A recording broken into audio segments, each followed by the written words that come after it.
আজি আপোনালোকৰ লগত মই অন্য এটা খবৰ শ্বেয়াৰ কৰিম বিশেষকৈ আজিৰ খবৰটো হৈছে অসম চৰকাৰে আজি এটা গুৰুত্বপূৰ্ণ কেবিনেট বৈঠক বহিছিলে আৰু সেই বৈঠকত আমাৰ শিক্ষক কৰ্মচাৰীসকলৰ কাৰণে এটা গুৰুত্বপূৰ্ণ খবৰ আছে ভাল খবৰ বুলিয়েই ক'ব লাগিব আৰু সেইখিনি কি খবৰ আছে নিশ্চয়কৈ মই আপোনালোকৰ লগত শ্বেয়াৰ কৰিম আপোনালোকে স্কিপ নকৰি শেষলৈ আমাৰ ভিডিঅ'টো চাই থাকিব আৰু আমাৰ চেনেলটো আপোনালোকে চাই কিন্তু ছাবস্ক্ৰাইব কৰিবলৈ পাৰ হৈ যায় এইকাৰণে আপোনালোকক বাৰে বাৰে ৰিকুৱেষ্ট কৰি থাকোঁ কাইণ্ডলি আমাৰ চেনেলটো ছাবস্ক্ৰাইব কৰিব আৰু প্ৰতিজন শিক্ষাগুৰুৱে যাতে নেকি এইখিনি খবৰ পায় আপোনালোকে শ্বেয়াৰ কৰি দিব বিশেষকৈ আমাৰ যিসকল অধ্যাপক আছে তেখেতসকলৰ কাৰণে এটা গুৰুত্বপূৰ্ণ খবৰ আছে আমাৰ পাৰ্টিকিত মহাবিদ্যালয়ৰ যিসকল সহকাৰী অধ্যাপক আছে তেখেতসকলৰ কাৰণে এটা ভাল খবৰ আছে অসম চৰকাৰে এইখিনি কেবিনেটত সিদ্ধান্ত লৈছে আজিৰ কেবিনেটত আৰু সেই কেবিনেটত সিদ্ধান্ত লোৱা মতে আমাৰ সহকাৰী অধ্যাপকসকলক নিৰবিচ্ছিন্ন পদ উন্নতি নিশ্চিতকৰণ কৰা হৈছে আমাৰ সহকাৰী যিসকল অধ্যাপক আছে তেখেতসকলক নিৰবিচ্ছিন্নভাৱে তেখেতসকলৰ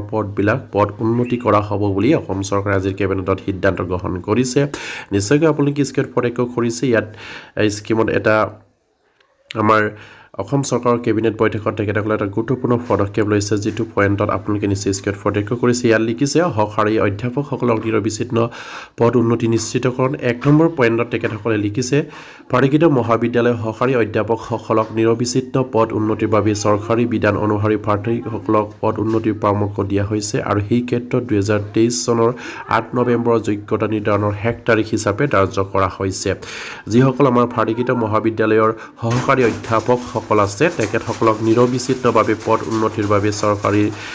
বিধান অনুসৰি প্ৰাৰ্থীসকলৰ পদ উন্নতিৰ পৰামৰ্শ দিয়া হৈছে বুলি কৈছে আৰু সেই ক্ষেত্ৰত তেখেতসকলে এটা নিৰ্ধাৰিত এটা ডেট তেখেতসকলে সময়সীমা বান্ধি দিছে 2023 চনৰ 8 নৱেম্বৰৰ যোগ্যতাত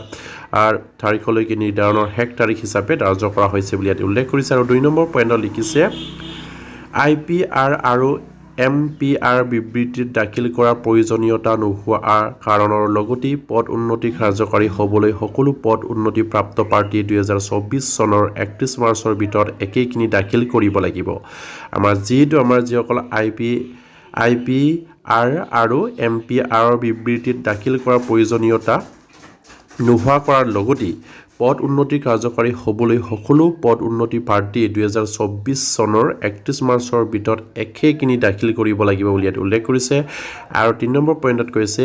এই প্ৰাদেশিক মহাবিদ্যালয়সমূহক সহকাৰী অধ্যাপকসকলৰ সময়তে পদ উন্নতি নিশ্চিত কৰাৰ লগতে শিক্ষা আৰু গৱেষণাৰ মান বজাই ৰাখিব আৰু যিসকল পাৰ্টিকিত মহাবিদ্যালয়ৰ সহকাৰী অধ্যাপকসকল আছে তেখেতসকলক সময়মতে যদি পদ উন্নতি নিশ্চিতকৰণ কৰা হয় তেনেহ'লে আমাৰ শিক্ষা আৰু গৱেষণাৰ মান বজাই ৰখাটো এটা গুৰুত্বপূৰ্ণ পদক্ষেপ হ'ব বুলি আমাৰ আজিৰ কেবিনেটত অসম চৰকাৰে সিদ্ধান্ত লৈছে আৰু সেয়ে আছিলে আমাৰ সহকাৰী অধ্যাপকসকলৰ কাৰণে এটা গুৰুত্বপূৰ্ণ খবৰ আৰু তেখেতসকলৰ কাৰণে এটা সুন্দৰ খবৰ তেখেতসকলৰ পদ উন্নতি কৰা হ'ব বুলি ইয়াত উল্লেখ কৰিছে আৰু ইয়াৰ লগতে আমাৰ যিসকল অলপ পাৰ্টিকিত আমাৰ LPৰ পৰা হয়তো আমাৰ হায়াৰ ছেকেণ্ডাৰীলৈ যিবিলাক আমাৰ বিদ্যালয় আছে সেই বিদ্যালয়ত যিসকল কৰ্মকৰ্তা আমাৰ শিক্ষক কৰ্মচাৰীসকলকো অসম চৰকাৰে নিশ্চয়কৈ পদ উন্নতি কৰিব লাগে বুলি আমি ভাবোঁ যিহেতু তেখেতসকলে 2021 চনত যিবিলাক স্কুল প্ৰভিঞ্চিয়েলাইজ কৰিছে সেই স্কুল প্ৰভিঞ্চিয়েলাইজ কৰোঁতে তেখেতসকলক হয়তো টিউটৰ হিচাপে নিযুক্তি প্ৰদান কৰিছে সেই যিসকল টিউটৰ ছাৰ বাইদেউসকল আছে তেখেতসকলক অসম চৰকাৰে এনেকুৱা এটা পদক্ষেপ লৈ যিটো পদক্ষেপৰ জৰিয়তে আমাৰ সেই টিউটৰ শিক্ষকসকলৰ উদ্ধাৰ হ'ব পাৰে সেই উদ্ধাৰ হকে তেখেতসকলক অতি সোনকালে তেখেতসকলৰ পদ উন্নতিকৰণ কৰিবৰ কাৰণে তেখেতসকলেও এটা কেবিনেটত গুৰুত্বপূৰ্ণ সিদ্ধান্ত ল'ব লাগে বুলি আমাৰ অসম চৰকাৰক অনুৰোধ জনাম আৰু আমি ভাবোঁ যিহেতু সেই টিউটৰ শিক্ষকসকলক উদ্ধাৰ হকে বা তেখেতসকলৰ পদবিলাক শিক্ষকসকলে উন্নতি কৰিবৰ কাৰণে তেখেতসকলে পদক্ষেপ ল'লে নিশ্চয়কৈ আমাৰ সেইসকল টিউটৰক উপকৃত হ'ব সেয়ে আমাৰ ফালৰ পৰা মাননীয় মুখ্যমন্ত্ৰী আৰু শিক্ষামন্ত্ৰীক অনুৰোধ জনাইছোঁ নিশ্চয়কৈ আপোনালোকে যদি আমাৰ সেইবিলাক চাই থাকে বা খবৰবিলাক পাই থাকে তেনেহ'লে নিশ্চয়কৈ আমাৰ সেইসকল টিউটৰ ছাৰ বাইদেউসকলক অতি সোনকালে শিক্ষকলৈ আপগ্ৰেড কৰক সেয়া আমি আপোনালোকলৈ অনুৰোধ কৰিম আৰু 40গৰাকী আমাৰ অধ্যাপক যিসকল